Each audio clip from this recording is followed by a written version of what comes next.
Bonjour et bienvenue dans ce nouvel épisode du podcast Le pouvoir au féminin. Je suis Nelly Jimenez, créatrice du podcast et fondatrice de Egalide, qui accompagne les entreprises et leurs leaders à créer des cultures plus égalitaires au sein de leur organisation. Pour cette semaine du 8 mars, j'ai envie de vous proposer un épisode différent. Finalement, ce sera 3 épisodes, parce que j'ai eu la chance inouïe d'échanger 3 heures avec Eliane Viennot, qui a écrit 4 livres passionnants autour de la France, les femmes et le pouvoir. Ces 3 épisodes sortiront le 4 mars, 6 mars et 8 mars, où vous pourrez du coup écouter les 3 à nouveau si vous le souhaitez. Nous voici au dernier épisode de cette semaine du 8 mars. J'espère que les 2 autres vous ont plu. Et si vous n'avez pas pu les écouter, ils sont toujours disponibles. Nous arrivons maintenant à l'époque de la Révolution et du Code civil et de tout ce qui va s'en suivre. Nous verrons comment les femmes ont lutté, comment elles ont essayé d'obtenir l'égalité et surtout la propagande dont a fait preuve le 19e siècle qui nous amène là où nous en sommes aujourd'hui. Et pour démarrer cet épisode, comme pour les autres, je vous laisse avec cet extrait. Très belle écoute. Mais la participation des femmes est au cœur de la division. Évidemment, c'est facile de se mettre d'accord sur le dos des femmes. Enfin, je veux dire, donc ils vont plier là-dessus.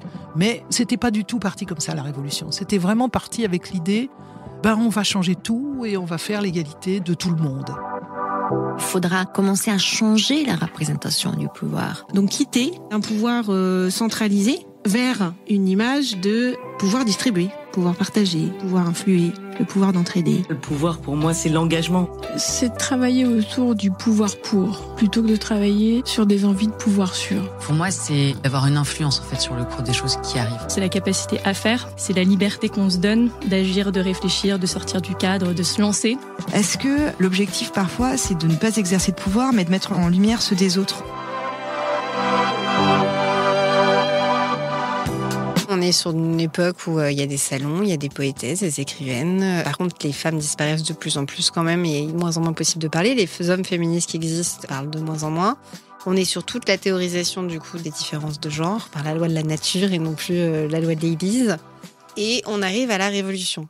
La Révolution où les femmes prennent beaucoup de place. Beaucoup de place sur le terrain, prennent beaucoup de place dans les assemblées, mais surtout si on retrace un peu l'histoire, la Révolution c'est là aussi un tournant parce qu'on a commencé cette histoire avec la clergie qui est le début du coup de ces hommes qui font des études, qui deviennent clercs, qui deviennent juristes, qui veulent contrecarrer le pouvoir du roi parce que ça leur donne aussi plus de pouvoir, qui au fur et à mesure du temps avancent et aujourd'hui à la Révolution ont l'opportunité d'avoir ce pouvoir puisque je crois Ils le prennent. Ils le prennent tout simplement. Et avec toute la misogynie ambiante qui va derrière, parce qu'on sait ce qu'on a dit, même si elle existait dans la société, ça a démarré aussi dans les écoles. Du coup, comment se positionne le pouvoir des femmes dans la Révolution ? Alors, ce qui est très intéressant, c'est que la Révolution, personne ne l'attendait. Elle est arrivée, voilà, comme pas mal d'événements historiques. Et les premiers qui ont fait la Révolution, ceux qui ont décidé, par exemple, de s'auto-proclamer Assemblée nationale, c'est pratiquement que des lettrés, puisqu'il faut savoir que la Révolution a été préparée par les États généraux. Ça intéresse à peu près personne, à part les lettrés. Parce que les États généraux, dans l'histoire, d'abord, ça fait très longtemps qu'il n'y en a pas eu. Et ça sert à quoi, les États généraux ? Ça sert à lever de nouveaux impôts. Parce que le pouvoir fait des États généraux depuis le XIVe siècle. Quand il est à un niveau de blocage, sinon on ne fait pas d'États généraux, on ne consulte pas le pays quand ça fonctionne. La royauté, elle est bloquée en partie à cause du pouvoir des clercs. À partir du XVIIIe siècle, elle est bloquée, elle n'arrive plus à faire des réformes, etc. Et donc, on fait ces États généraux. Les États généraux, tout le monde s'attend à ce que ça soit une assemblée qui va enfin décider de nouveaux impôts. Il faut expliquer que dans l'Ancien Régime, les nobles ne payent pas d'impôts. Oui, c'est vrai. Or, la haute clergie n'a pas arrêté de se nobiliariser. Je ne sais pas si c'est de devenir noble. Donc, en fait, il y a un nombre de gens de plus en plus important qui est noble et donc qui ne paient pas d'impôts. C'est pour ça que la France est en difficulté financière. Et après la mort de Louis XIV, le pouvoir n'est plus absolu. Le pouvoir, quand il décide des choses, ces décisions doivent être adoubées par le Parlement. Les parlements jouent le rôle un peu du Conseil constitutionnel aujourd'hui. C'est-à-dire que quand on fait une nouvelle loi, il faut que les gens des parlements disent c'est bon, ça marche, c'est pas contradictoire avec telle loi avant qui a été prise, etc. Donc, on a besoin de leur autorisation. Or, la haute clergie, elle est là. Donc, elle bloque. Et comme elle est elle-même noble, chaque fois que la royauté veut faire un nouvel impôt, ils disent non. Donc, ce qui est décidé, c'est de faire des États généraux. Et au départ, les États généraux, il y a les cahiers de doléances, il y a il y a des élections, des premières élections, des deuxièmes élections, des troisièmes élections. Au 4e niveau, c'est les gens qui vont tenir les États généraux. Ça intéresse personne. On sait qu'il faut y aller, il faut le faire. Donc, les gens ont fait le boulot. Et puis, les gens qui sont élus en dernière instance, c'est tous des lettrés qui vont aller voter les nouveaux impôts. C'est ces gens-là qui décident de se transformer en Assemblée nationale. Donc, le pouvoir échappe. Et les 3 assemblées qui vont être élues pendant la Révolution, il n'y a jamais plus de 10% des gens qui ont voté. Ça, il faut comprendre ça. Parce que, la première, parce que ça n'intéressait personne. Bon. La deuxième, parce que c'était la guerre civile. La troisième, parce qu'il fallait tuer le roi. Donc, au secours. Donc, il y avait les dents les plus longues qui, chaque fois, ont été les décideurs pendant la Révolution.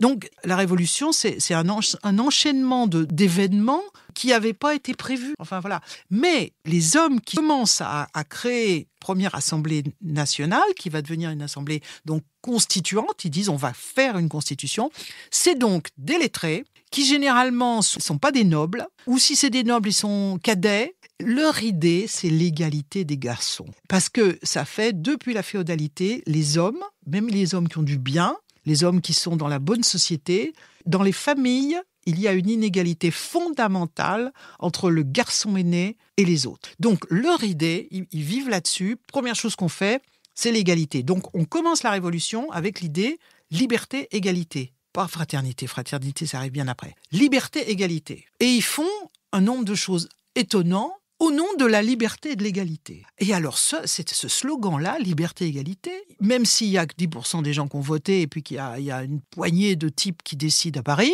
ça a gagné tout le monde. Avant, ils n'y pensaient pas. Liberté, égalité, vous vous rendez compte de quoi on parle? Pendant 1 ou 2 ans, tout le monde a cru à ça. Et tout le monde s'est mis à pratiquer la liberté et l'égalité. Alors, au début, les femmes aussi. Alors, le peuple, personne n'a pensé au peuple. Les gens qui ont pris le pouvoir, là, ils pensaient à tout sauf au peuple. Bon, première loi qu'ils font, c'est il faudra avoir du bien pour pouvoir voter. Ah oui. Et puis, les femmes, non. Même si elles ont du bien, elles ne pourront pas voter. Mais le peuple y a cru. Les gens y ont cru. Et on voit très bien, pendant les 2 premières années de la Révolution, que ces idées bousculent tout. Tout ce que les gens avaient appris à l'école, au catéchisme, etc., tout est bousculé. Maintenant, on va régénérer la nation, la patrie, et on va être égaux. Tout le monde, y compris les femmes. Et y compris les femmes. C'était pas prévu, mais les paysans non plus, c'était pas prévu qu'ils soient égaux. Donc tout le monde se dit, ah, mais voilà, on est rentré dans une ère nouvelle, et maintenant, tout le monde va être égal. Sauf que ça ne se passe pas comme ça, parce que déjà, les décideurs, ils n'étaient pas d'accord, etc., etc. Bon, et puis, très vite, ça part en vrille. Et justement, le peuple, à partir de 92, il entre en révolution, lui. Parce qu'il dit, attendez, là, qu'est-ce que vous nous faites, là? Toutes les lois que vous nous sortez, là, c'est pas pour nous. Ça va pas. Donc, on a la prise non seulement les femmes ont ramené le roi à Paris, mais maintenant, les Tuileries tombent, et puis, voilà, on ferme, etc., etc. Donc, on rentre. Bon, ça s'est très, très mal terminé, la Révolution. Ça avait bien commencé, mais ça s'est extrêmement mal terminé. Mais en tout cas, ils ont compris, au moment de la Révolution, qu'il y avait un possible... Les gens qui pensent, les gens qui agissent, jusque-là, ils n'avaient jamais réfléchi. Ils pensaient liberté, égalité pour eux, pour les gens de leur caste, pour les familles des gens qui ont du bien. Mais ils n'avaient jamais imaginé que ça pourrait aller jusqu'à comprendre l'ensemble de la nation. Et là, ils ont compris. Là, ils ont compris que c'était sérieux, qu'il y avait des gens qui prenaient ça au sérieux, qui étaient capables de prendre les armes pour faire ça. Alors, ils ont gagné des choses. Ils ont gagné le fait que les hommes sont reconnus comme pouvant potentiellement participer au pouvoir. Mais on remet très vite des barrières d'argent. Et ce qui a été gagné aussi pendant les 4 ans de la Révolution, c'est rien du tout. Ces 4 ans, pendant ces 4 ans, on est arrivé à l'idée que tous les hommes peuvent participer, aucune femme, en 4 ans. Les gens sont partis en Révolution avec l'idée que tout le monde allait être égal. 4 ans plus tard, seuls les hommes sont égaux, seuls les hommes peuvent porter des armes, seuls les hommes peuvent voter, seuls les hommes peuvent faire des études, etc., en fonction de leur talent, aucune femme. Et 1 an après la chute de Robespierre, on voit revenir des constitutions qui empêchent le grand public, le peuple masculin, les femmes, elles sont exclues de toute façon, mais le peuple masculin ne pourra pas parce qu'il est pauvre. Et donc tout le 19e siècle jusqu'en 1848, c'est comment maintenir les revendications des pauvres. Jusqu'en 48, après en 48, ils cèdent, et donc tout homme va pouvoir voter, toujours aucune femme. Et on rajoute la fraternité. Et c'est là qu'on rajoute la fraternité. C'est important de le dire qu'on le rajoute à ce moment-là. Bah oui. Les femmes, j'ai été très surprise en lisant, c'est qu'elles étaient très actives, ça on le savait, elles ont aussi été supprimées de l'histoire pour changer, si je ne me trompe pas. Ils ont fait un nettoyage de l'histoire des femmes pendant la Révolution après. Mais en fait, moi, là où j'étais très surprise, c'est qu'il y avait Paris et le reste. Vous avez parlé de l'exception Oui. parisienne, oui. Oui, moi, ça m'a beaucoup surprise parce que au départ, je suis pas spécialiste de la Révolution, hein, donc ça fait partie. Moi, j'ai mis plus de 25 ans pour écrire cette histoire, donc chaque fois, je reste 4-5 ans ou plus sur une période. Je m'attendais pas à voir à quel point le gros du pays, les gens qui sont mobilisés, les savants, les gens qui sont à Marseille, à Toulouse, à Toulon, etc., à Lyon, quelque part, sont gagnés par cette idée de l'égalité. Et donc, sont d'accord pour que les femmes aussi le soient. C'est vraiment, je pense, pendant 1 ou 2 ans, ils ont dû se dire, là, il s'est passé quelque chose. C'est la Révolution. Personne n'avait jamais vécu la Révolution. On a tout changé. Le roi est bien gentil, mais c'est plus lui qui a le pouvoir. Il est là, mais c'est plus lui qui décide de tout. Les parlements sont impus, ils sont morts. Voilà, il y a une assemblée nationale. Et puis dans les coins, nous, on va commencer à faire que les municipalités, par exemple, vont être élues. Donc tout change. Et il voit qu'il y a un fossé qui se crée petit à petit entre ceux qui sont à Paris, ceux qui décident à Paris et le reste de la province. Alors bien sûr qu'ils ont des relais en province, hein, ces gens-là, mais il y a des désaccords fondamentaux sur plein de choses, et entre autres sur la participation des femmes. Par exemple, quand les révolutionnaires décident à Paris de fermer les groupes de femmes, ça c'est pendant la Terreur, novembre 93, il y a des décrets qui sont pris par l'Assemblée pour fermer tous les groupes de femmes, tous les clubs de femmes. Eh bien, en province, des clubs qui étaient masculins disent vous venez chez nous, ça pose aucun problème. Vous n'avez plus le droit de faire des clubs de femmes, on fait des clubs mixtes. Et on voit aussi des hommes, parce que très vite, il y a des problèmes avec d'autres pays qui menacent, ou la France se menace d'autres pays, faire la guerre à d'autres pays, parce tant qu'on y est, on est ambitieux. C'est surtout la France qui déclare la guerre, d'ailleurs, aux autres pays.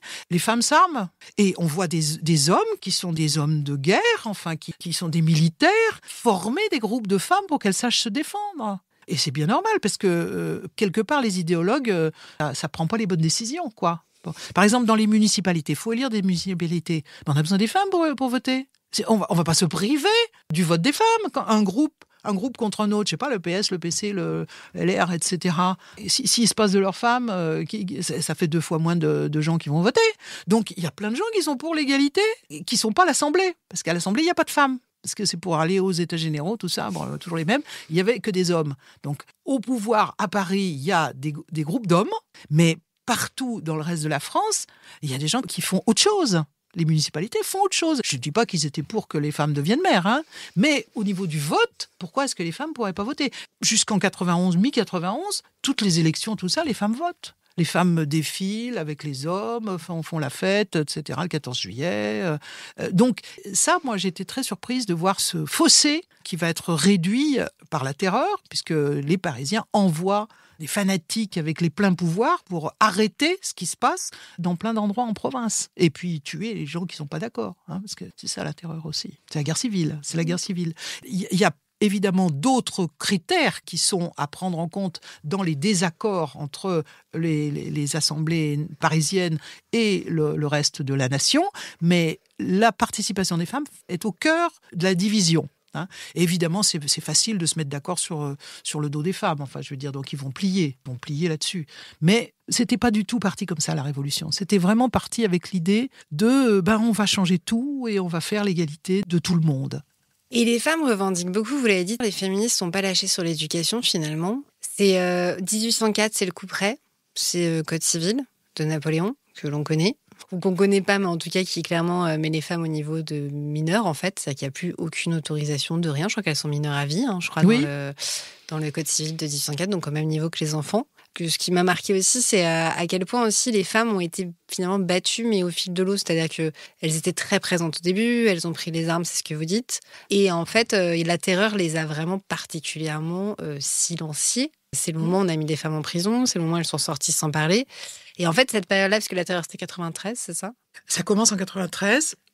Officiellement, ça se termine avec la mort de Robespierre, mais en fait, jusqu'en 95, il y a des révoltes populaires extrêmement fortes qui sont châtiées de manière sauvage, dans lesquelles il y a les femmes. Jusqu'au moment où ils ont pris la loi martiale, les femmes ne peuvent pas se réunir en public plus de 5. Donc ça, c'est une loi contre les femmes. C'est même pas contre le peuple en général, contre les femmes. Tellement les femmes étaient présentes dans les révoltes populaires qui suivent la terreur. Ce qui m'a marqué là-dedans aussi, pour revenir un peu aux reines, c'est que ce que vous étayez dans vos livres, c'est qu'en fait, les femmes aussi n'ont pas réussi aussi à se démarquer là, parce qu'il n'y avait plus ce lien. En fait, à l'époque des reines, elles se soutenaient, il y avait une sororité qui existait, il y avait une résistance collective, là où les femmes ont commencé à se séparer quand elles ont commencé à adhérer certaines à la différenciation des sexes, d'autres non. Et il n'y avait plus forcément de leader. Il y a des femmes qui ont pris le leadership quand même, il y avait Olympe de Gouges d'un côté, il y a plusieurs femmes en fait qu'on nomme, alors Olympe de Gouges, c'est un peu la seule dont je me souviens, c'est la seule dont on parle, et je crois que c'est la seule qui a sa statue à l'Assemblée, si je ne me trompe pas. Mais donc du coup, comment est-ce que ces femmes finalement ont réussi à se lier ? Comment sont positionnées les femmes les unes par rapport aux autres ? Comment ça s'est passé en fait par rapport à cette révolution, là où, comme vous disiez, il y avait un féministe d'État au niveau des reines ? Non, quand la révolution commence, il n'y a plus ça, mais il y a des gens qui ont repris un peu, pris un peu du poil de la bête depuis la mort des philosophes, grosso modo. Et donc, au début de la révolution, il y a cette idée que tout est possible. Et on voit qu'il y a une grande activité des femmes au début de la Révolution, qu'elles font des groupes, qu'elles font des plaquettes, qu'elles écrivent, qu'elles votent. Donc, encore une fois, ça a été documenté par les chercheurs, les chercheuses. Et on a des textes produits par des femmes pendant la Révolution. Quand ça commence à tourner mal, c'est-à-dire quand la guerre civile commence, dès 92, les femmes qu'on voit, parce que évidemment, on n'a pas tout.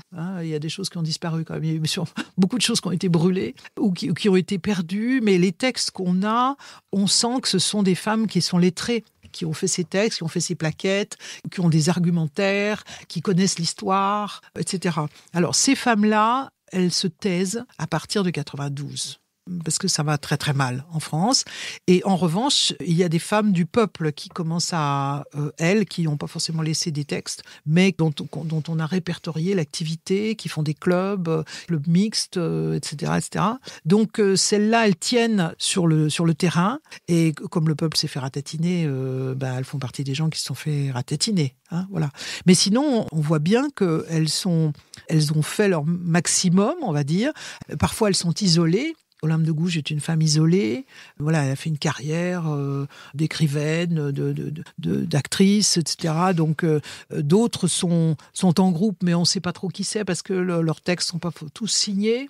Beaucoup sont anonymes, un groupe de femmes, etc. On a des cahiers de doléances aussi signés par les lingères de Clichy ou je ne sais pas quoi. Donc, on voit bien qu'elles se sont mobilisées et que l'évolution vers la violence de ce mouvement a fait que, sans doute, les femmes les plus de la bourgeoisie ou de la petite noblesse, etc., sont rentrées dans Enfin, on dit c'est plus le temps de s'exprimer, là, ça tourne mal. Et que les autres rentrent en lutte, parce que le peuple rentre en lutte, parce qu'il y a des clubs ou des quartiers, les quartiers de la capitale, les quartiers des grandes villes s'organisent. Il y a des sections populaires où les femmes sont. Il y a des groupes. Voilà, il y a des groupes, mais on ne sait pas trop qui c'est, on ne connaît pas le nom ni des leaders, ni des autres. Il faut attendre le 19e siècle, au fond, pour voir des groupes constitués avec l'objectif de travailler à l'égalité des sexes, dont on peut repérer qui elles sont, qui sont ces femmes, qu'est-ce qu'elles font. En général, elles font des journaux, etc. Ça, c'est pas avant le 19e siècle qu'on voit ça. Pas avant les années 1830, la première révolution, la révolution de Juillet, et puis 48, puis la Commune, etc. Là, on repère des groupes de femmes, on peut dire qui c'est, on peut voir ce qu'elles font, mais pendant la Révolution, on a peu de noms. Il y en a quand même. Jodin, par exemple, elle écrit, elle meurt assez vite, mais c'est son nom, c'est un texte juridique, voilà. Mais c'est quand même pas encore très organisé, quoi. Après, on a moins de 300 ans, en fait. Ça fait pas si longtemps que ça, la révolution à l'échelle de l'humanité. On a vu graduellement les femmes perdre du pouvoir. Moi, ce que je trouve intéressant par rapport au parallèle aujourd'hui, c'est que non seulement elles sont plus éduquées à avoir du pouvoir, il y a déjà de ça, elles sont éduquées à l'esprit, mais plus forcément au rôle de pouvoir. Ce qui m'a intriguée aussi, c'est que j'ai vu qu'elles perdaient en assurance et en ambition. Dans un des écrits que vous donnez, qui sont les philosophes donc de la fin, juste avant la Révolution, il y en a une qui donc se dit féministe et essaie de défendre, mais en fait, elle dit oui, ce serait bien qu'on ait finalement qu'on soit reconnu, mais au même temps que notre mari. C'est-à-dire qu'on voit que le niveau, finalement, d'attente des femmes et de ce qu'elles pensent espérer descend. Et là, à la Révolution, on voit carrément que c'est la sororité. Enfin, elles se sont éparpillées, en fait. Et il y a de moins en moins de poids et le pouvoir se perd. Et à côté de ça, malgré tout, comme vous l'avez dit, il y a beaucoup de femmes qui sont qui sont soutenus en fait dans les villes. Dans les campagnes, les gens sont pour l'égalité. Et là, autant on a plus de féminisme d'État, mais on a de plus en plus un masculinisme d'État. Et je de plus en plus de stratagèmes en fait. C'est-à-dire que j'ai l'impression qu'il y a un retour à la relecture, pas forcément de la loi salique, mais de la loi fondamentale de France qui est qu'on est à ces zones-là parce qu'il y a il y a de plus en plus d'écrits donc qui ressortent à ce moment-là sur le fait que la France est un grand pays parce que c'est un pays d'hommes. Il y a un travail très important au 19e siècle sur l'histoire. Donc après la Révolution, du coup. Après la Révolution. Ouais. Après la Révolution. Après le code civil, du coup. Voilà. C'est quelque chose qu'on observe dans Napoléon a remis en selle l'université, a créé la nouvelle université. Et quand on s'intéresse à l'écriture de l'histoire, on observe que c'est le grand moment, on va dire, la fondation au fond des écoles historiques, c'est les années 30 du 19e siècle. Et là, il y a un travail énorme parce que moi, je fais l'analyse que les gens qui ont survécu à la Révolution, et notamment les lettrés, les gens qui s'intéressaient à l'histoire, n'en revenaient pas de ce qui s'était passé. Qu'est-ce qui s'est passé ? Pourquoi nos ancêtres ont fait ça ? Pourquoi c'est la monarchie qui est revenue au pouvoir ? Pourquoi est-ce que c'est l'empire que personne n'avait jamais connu en France qui sort de la Révolution ? Voilà, le retournement de veste est quand même énorme. Hein. On part de liberté, égalité, et 10 ans plus tard, on a un empereur. Bon, et puis ensuite, on a la restauration de la monarchie, et qui en même temps n'est plus du tout la monarchie d'Ancien Régime. Par exemple, il n'y a plus de femmes au pouvoir, plus du tout. Il y a quasiment plus de reines au 19e siècle, pour des raisons accessoires. Enfin, elles sont déjà mortes, elles ne sont pas encore épousées ou je ne sais pas quoi. Mais en tout cas, il n'y a plus de reine, il n'y a même plus de maîtresse royale. On est dans une restauration qui est une sorte de restauration fantôme. Alors, il y a bien un droit au pouvoir, mais c'est pas du tout comme avant. Donc, il y a plein de gens qui sont travaillés par l'idée d'abord, qu'est-ce qui s'est passé à la Révolution ? Comprendre le phénomène, et puis une sorte de nostalgie aussi de l'Ancien Régime. Parce qu'autrefois, c'était mieux, comme toujours. Autrefois, c'est toujours mieux. Mais en tout cas, voilà, il y a un questionnement historique énorme au 19e siècle qui est lié à, on veut comprendre les origines de la France. Donc, on retourne aux Saliens. On retourne au Augustin-Thierry, par exemple, qui a fait tout ce travail, et d'autres, sur les premières dynasties.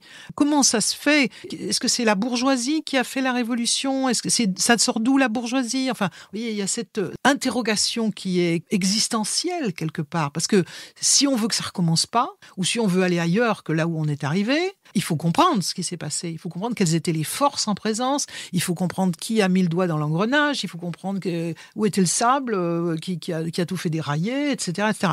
Donc, il y a un travail historique énorme qui commence au 19e siècle, qui est soutenu par le fait qu'il y a une nouvelle université, etc. Et puis il y a beaucoup d'hommes de lettres qui arrivent au pouvoir avec la Révolution de 1830. Donc on recommence à réfléchir au passé ancien. Donc il y a plein de trucs sur la loi salique qui sortent à ce moment-là, et on voit du travail, et du vrai travail, de vrais savants. Et en même temps, qui est très amusant, c'est que, enfin, moi ça m'amuse, mais bon, ça les a peut-être pas amusés. 1830, c'est l'arrivée au pouvoir de Louis-Philippe, qui n'a pas de légitimité au nom de la loi salique. Non, parce qu'il est le fils de Berry, c'est ça ? Il y a un vrai gars qui devrait être là au pouvoir. Si on dit que la loi salique, c'est voilà, toujours le fils aîné, machin, etc., Louis-Philippe n'a rien à faire sur le trône. Donc, en quelques mois, la France enterre la loi salique. C'est quand même extraordinaire. Jusque-là, il disait, évidemment, il y a les épisodes révolutionnaires, tout ça, mais quand on avait restauré la monarchie, c'était au nom toujours de cette filiation, de cette règle, etc. Donc, on pouvait continuer à penser, à faire semblant que ça fonctionnait encore. En 3 mois, pouf, dehors. Donc, la France qui officiellement vit depuis des siècles sur cette règle de la transmission en monarchie du trône, elle la met au panier en quelques jours. Alors, au fond, ça ouvre un nouveau moment dans l'histoire, parce que, évidemment, on n'en parle plus. Les savants continuent à travailler dessus, et les savants ne se croient pas forcément obligés de dire des bêtises, comme ils se sont crus obligés de dire des bêtises. Tant que c'était un mythe et sur lequel était assis le roi de France, on ne pouvait pas aller jusqu'à dire c'est un faux.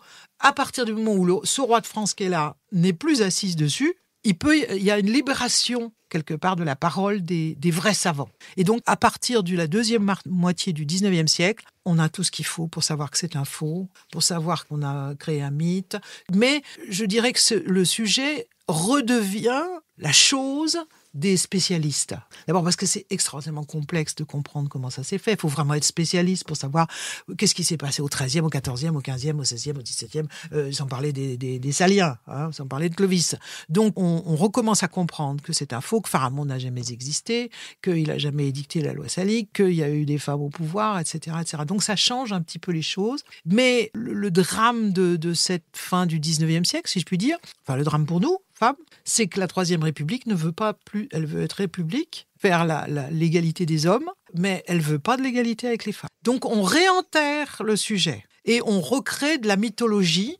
Vous voyez, il y a des savants d'un côté qui savent ce qui s'est passé, et puis il y a les idéologues qui font l'histoire. On va apprendre dans les petites écoles, dans les grandes écoles, dans les lycées, etc. À un moment, il y a des femmes qui même arrivent au lycée à la fin du siècle, mais on va conserver une mythologie de la différence des sexes, du fait que les femmes n'ont jamais été au pouvoir. Donc on continue à diffuser ces savoirs faux, que tout le monde sait vraiment faux, qui normalement ne devraient plus avoir d'enjeu, puisque c'est des lois de la monarchie alors qu'on est passé en République. Sauf que la République, elle a la même idée que tous les pouvoirs depuis des siècles, que les femmes ne doivent pas être les égales des hommes. Donc on maintient des mythes, et surtout du non-savoir. Enfin, c'est extraordinaire. Ce qui est enseigné aux petits-enfants dans les écoles primaires de la Troisième République, puis de la Quatrième République, c'est « il n'y a jamais eu de problème ». On fait comme si tous les petits Français sont égaux, on nous dit. Avant même que les femmes aient le droit de vote, j'entends.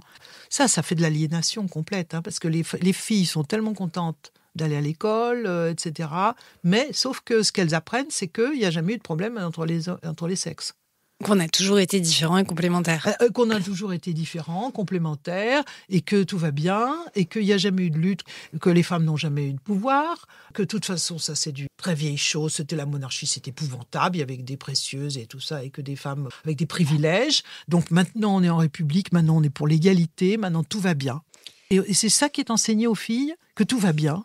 Moi, c'est la sensation que j'ai eue en lisant tous vos livres, c'est que le pouvoir des hommes, mais le pouvoir de la clergie, en fait, c'est fait sur justement l'amenuisement du pouvoir des femmes depuis et la loi salique et jusqu'à aujourd'hui. Pourquoi je dis ça ? C'est parce que ce que je trouve très surprenant, comme vous le dites, c'est-à-dire que là, la royauté est finie. Donc en fait, on devrait laisser ça tomber. On devrait passer à autre chose, puisque les reines sont plus un problème, puisqu'elles sont plus reines par le sang, puisque c'est une question de sang, en fait. Puis elles sont plus là, surtout, il n'y a plus de droit. Oui, il n'y a plus de droit, il n'y a plus de reines. Enfin, il y en a un tout petit peu qui apparaît quand même en 1830, mais il disparaît assez vite. Mais par contre, le 19e siècle, pour le coup, en termes de stratagème pour faire disparaître les femmes et diminuer le pouvoir des femmes, et c'est énorme. C'est-à-dire que j'en ai noté quelques-uns qui sont évidemment la suppression de l'histoire de la Révolution française des femmes, et puis des reines à nouveau, on refait un petit speech sur les reines, suppression des femmes de lettres, bien sûr, évidemment, et puis messieurs Larousse et Becherel, qui entérinent officiellement cette histoire d'accord, et c'est à date de 1830, ça ne fait même pas 200 ans, c'est-à-dire que c'est bien important de le dire quand même, qui l'entérinent définitivement et donc qui supprime tous les noms féminisés. Vous avez dit l'école, mais il y a d'autres choses. La fin du mentorat entre femmes, qui est interdit, les salons féminins qui sont interdits. Moi, celui que je trouve génial, c'est La République est une femme, puisque les hommes sont au service de la République. Alors celle-là, j'avoue, je trouve que c'est la plus belle de toutes les pirouettes du 19e siècle. Et une aussi particulièrement qui va avec ça, c'est Marianne. Marianne qui n'est fondée sur personne, puisqu'évidemment, aucune femme ne peut être à la hauteur de la République. Donc, en fait, on crée une chimère. Donc, en fait, on se rend compte qu'ils sont quand même hyper ingénieux. Enfin, c'est pas... Oui. Enfin, moi, l'ingéniosité des hommes... Absolument.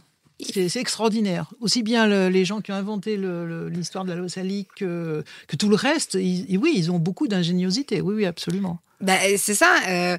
Et du coup, là, vous l'avez rajouté, parce qu'en plus, on nous apprend ça à l'école de façon normale. Donc, vous parlez d'aliénation. C'était il y a 200 ans. J'ai envie de dire... Pourquoi, quoi ? Enfin, j'étais très surprise. Pour garder le pouvoir. Pour garder le pouvoir entre eux. Mais du coup, ce qui revient un peu... Enfin, moi, je fais un lien... Et garder le pouvoir, c'est pas seulement garder le pouvoir politique. C'est garder le pouvoir à la maison. C'est ne pas avoir en face de soi, le soir, quand on mange, une égale. Qui vous dit, non, mais aujourd'hui, j'avais mon dernier chapitre à finir. Donc, le rôti n'est pas cuit. Donc, si tu en veux, tu manges ou bien t'attends que j'ai fini. Donc, garder le pouvoir, c'est pas seulement les hommes qui sont au pouvoir, qui ne veulent pas que dans l'Assemblée, il y ait des femmes qui leur tiennent le crachoir. C'est que ça se décline dans tous les domaines. C'est pour ça qu'ils avancent comme ça, et c'est pour ça que plein d'hommes sont d'accord avec eux, parce que le dernier des prolétaires, il a sa femme qui doit quand même lui obéir. Bon. En fait, ça leur donne du pouvoir en toute situation. C'est-à-dire qu'un homme ne sera jamais sans pouvoir, en fait. Exactement. Donc, ça explique qu'ils n'aient pas voulu toucher à ces mythes, qu'ils aient voulu continuer à apprendre que les femmes sont faites pour ceci, pour le care, les enfants, les vieux, etc., etc. Enfin, je veux dire, parce que sinon, il fallait dire qu'à partir de maintenant, il faut tout partager.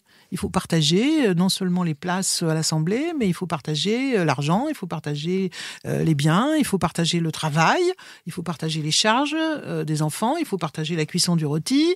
Voilà. Les hommes qui ont pensé et organisé le pouvoir masculin savaient, même si eux étaient une petite élite, qu'ils allaient avoir des représentants dans chaque famille. Dans chaque foyer, il y avait un homme qui allait être d'accord pour que la société soit organisée comme ça. Vous voyez ?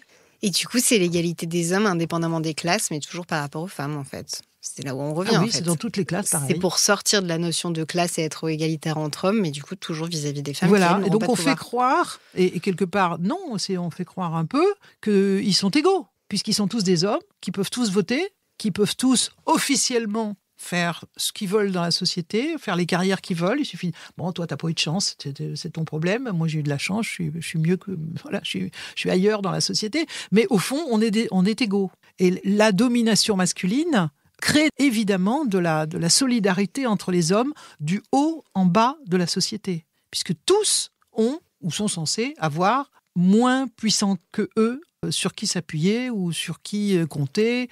Ça change la manière dont pourrait se situer la question des classes, de la lutte des classes.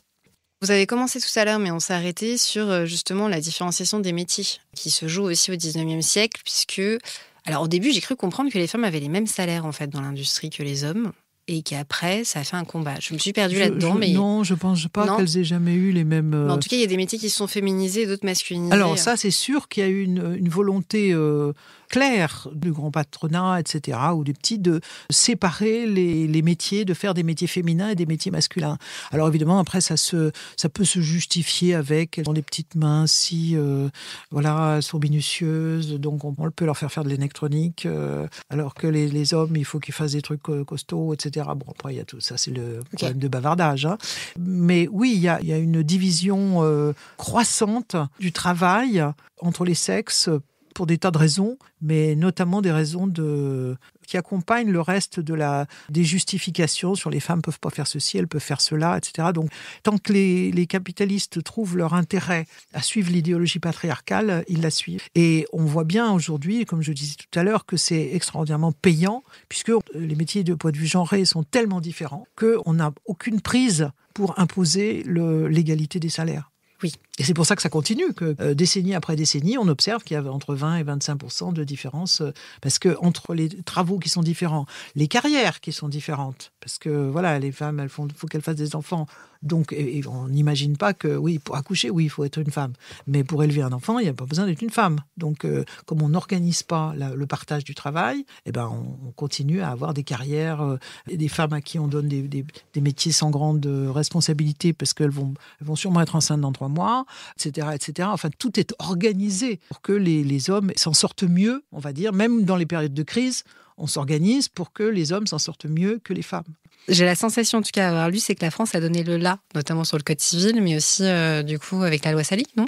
Alors en fait, la France donne le là des pays masculinistes depuis fort longtemps, hein, depuis la fin du Moyen-Âge, parce que d'abord, l'ancienneté de l'université française, l'université de Paris, fait que pendant 2 siècles, tous les lettrés viennent se former à Paris. Ils n'ont pas encore créé d'université ailleurs. Les autres universités arrivent 14e, 15e siècle dans les grandes capitales.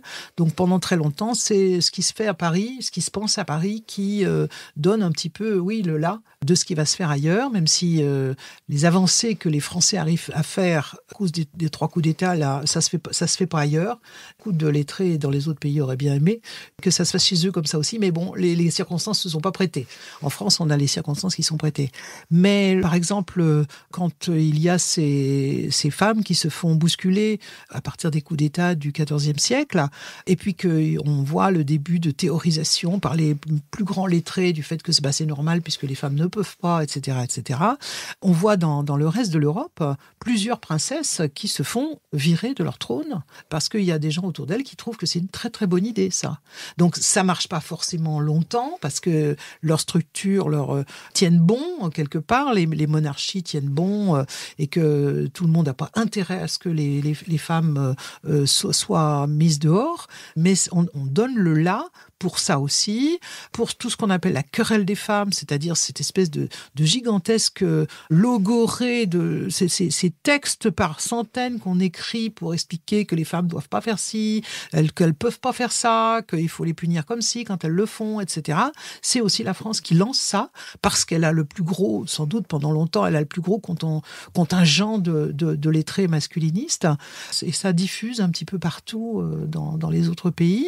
Le Code Napoléon a été exporté dans un nombre de pays absolument invraisemblables. D'abord par Napoléon lui-même, puisqu'il a quand même occupé la moitié de l'Europe. Donc il arrive et il met en place les législations qu'il a expérimentées ou qu'il a envie d'expérimenter. Donc oui, on est des leaders du masculinisme, et c'est pour ça, je pense, qu'on n'a pas encore eu de femmes présidentes. Parce qu'on continue à avoir une classe politique. Alors, j'espère que c'est en train de disparaître, mais on a eu très longtemps une classe politique qui était nourrie à cette idée de la supériorité française, qui a été chantée pendant des siècles, au danger de la gynécocratie. Bon, moi j'ai espoir avec le fait que les politiques d'aujourd'hui ne sont plus des lettrés. Donc ils connaissent plus rien, ils connaissent plus l'histoire. Voilà, ils ont appris, ils ont lu Tocqueville et puis c'est tout.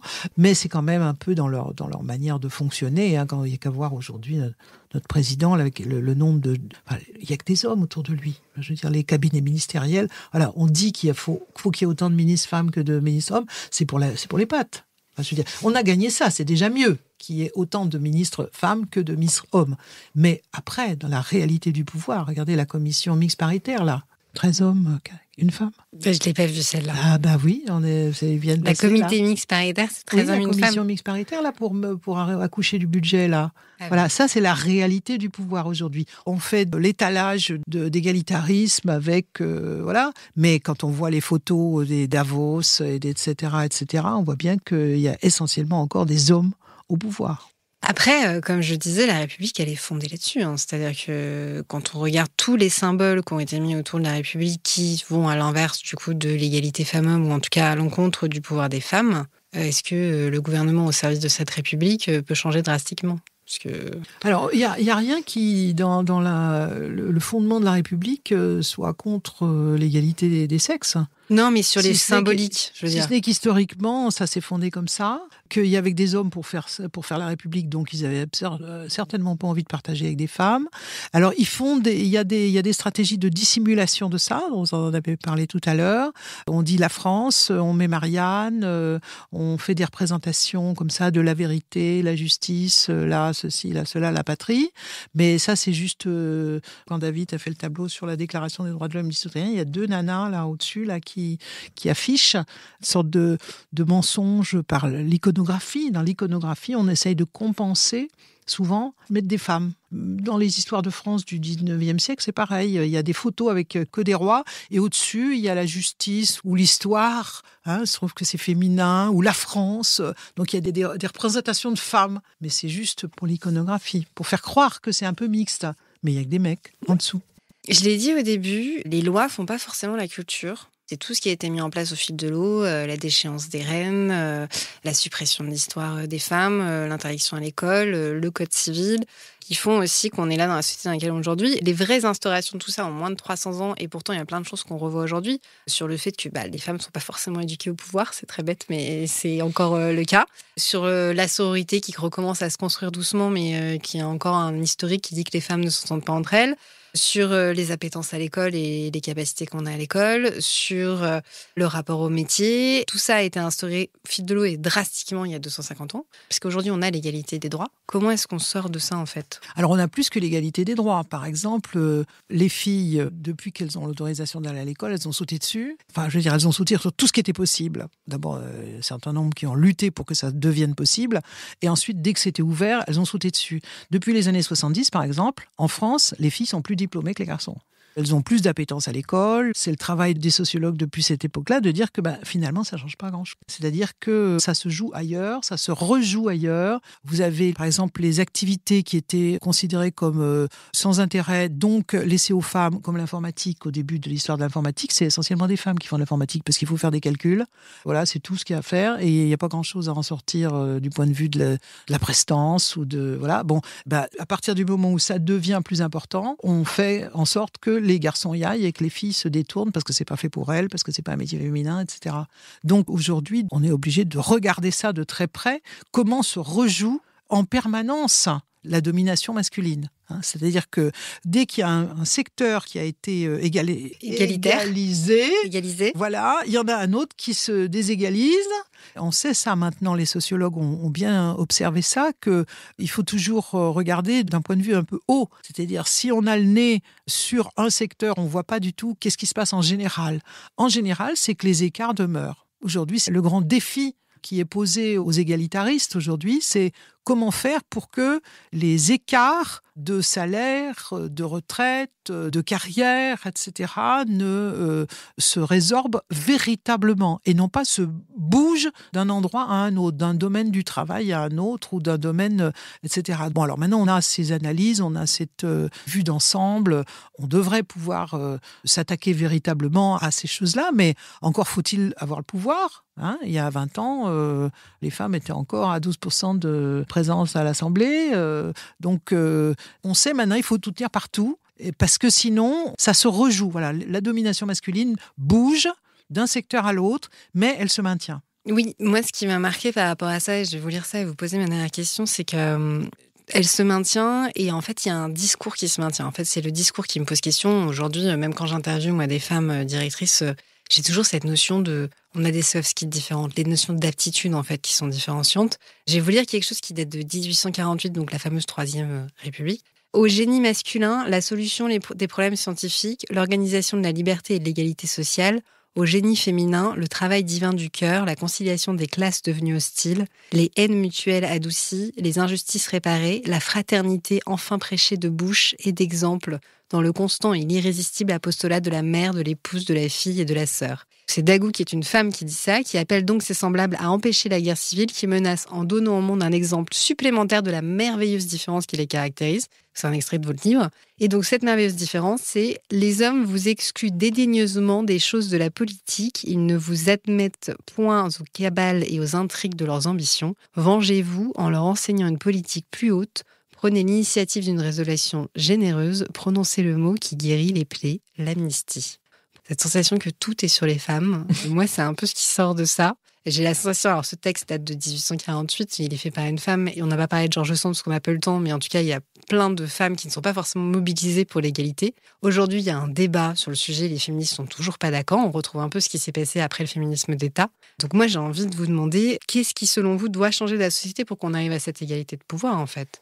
Pour moi, il faut continuer sur le domaine de la parité. C'est-à-dire, il faut qu'on ait la parité partout. Ça a été lancé au niveau le plus symbolique qui soit, évidemment, qui était celui de des assemblées politiques, parce que c'est aussi là que se prennent les décisions, dans le Parlement, dans les conseils d'administration maintenant, etc. Mais en fait, il faut qu'on ait la parité partout, il faut qu'on ait la parité dans les métiers, et ça s'organise, dans les formations. Un lycée professionnel devrait avoir autant de postes pour les filles que pour les garçons, parce qu'il n'y a que comme ça qu'on arrivera à créer des métiers mixtes. Et sinon, tant qu'on gardera des métiers féminins et des métiers masculins, on s'en sortira pas. Il y aura des gens qui théoriseront que c'est mieux, que c'est moins bien, que ceci, que cela. Pour moi, il faudrait tenir ce cordon-là, le maintenir. Et évidemment, il faut arriver à l'imposer. C'est-à-dire qu'il faut qu'on ait des lois. Il ne faut pas simplement qu'on soit obligé de descendre dans la rue tous les 4 matins. Il faut des règlements. Quand on fait des règlements, ça marche. Quand on a obligé à ce qu'il y ait autant de candidates que de candidats, ça a fonctionné. Et le lendemain, il y avait autant de candidates que de candidats sur les listes. Maintenant, il faut qu'ils soient à la même place. Il faut qu'une fois sorti de la candidature, il faut qu'il y ait autant d'élus. Mais ça s'organise. C'est extrêmement simple. Mais encore faut-il qu'il y ait des majorités pour voter ces lois-là. Bon, si on en reste là, je pense que ça va prendre du temps, mais ça risque de se faire. Il faut savoir qu'en France, c'est les assemblées d'hommes n'ont jamais voté l'égalité. Mais ça s'est fait dans d'autres pays. Chez nous, c'est le Conseil de la Révolution là qui a fait ça. Ils étaient une poignée à décider que les femmes voteraient. C'est jamais une assemblée qui a décidé ça. Donc ça dit quelque chose sur la classe politique. Mais il y a d'autres pays où c'est des assemblées d'hommes qui sont parvenus à faire que les femmes entrent dans les assemblées. Donc je pense qu'on peut, si on est armé des bons outils, et la parité me semble un outil absolument fondamental pour mener les luttes qui viennent, je pense qu'on peut l'imposer. En plus, c'est populaire. Les gens sont d'accord avec l'idée que on est 50% de la population. On a gagné là-dessus, sur l'évidence. Alors c'est peut-être un peu sur la nature, mais enfin en même temps, on ne demande pas 52%, on demande 50%. 50%, c'est sage, c'est populaire, mais il faut l'imposer partout et ne pas se faire refiler des stratagèmes qui disent oui, mais non, c'est pas oui, mais c'est oui. C'est oui, il faut absolument que ça s'organise. Mais si on l'organise, on pourrait, c'est un peu comme on n'en a pas parlé du tout, mais les luttes contre les violences, ça s'organise.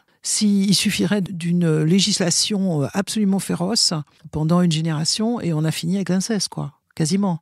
Ou du moins, on est dans la proportion des gens des meurtres ou des choses comme ça. Mais voilà, le problème, c'est la tolérance. Les lois contre la violence, ça s'organise, il faut punir. Voilà, il ne faut pas simplement dire que c'est pas bien, mais il faut que la justice soit organisée de sorte qu'elle punit les gens qui sortent des clous. Évidemment, il y a des forces qui s'opposent à ça parce que c'est trop bien que ça continue comme ça, que le rôti soit cuit le soir quand on rentre. Mais nous devons être vigilantes là-dessus et exiger, aussi différentes qu'on soit, si on pense qu'on est différentes, peu importe, le tout qu'on ait les mêmes droits, le même argent, les mêmes temps libres, les mêmes biens, les mêmes opportunités, etc. Donc l'égalité, il faut tenir là-dessus, c'est la question d'égalité. Et je pense que la parité est un outil très efficace pour la mettre en œuvre. Merci beaucoup. Merci à vous.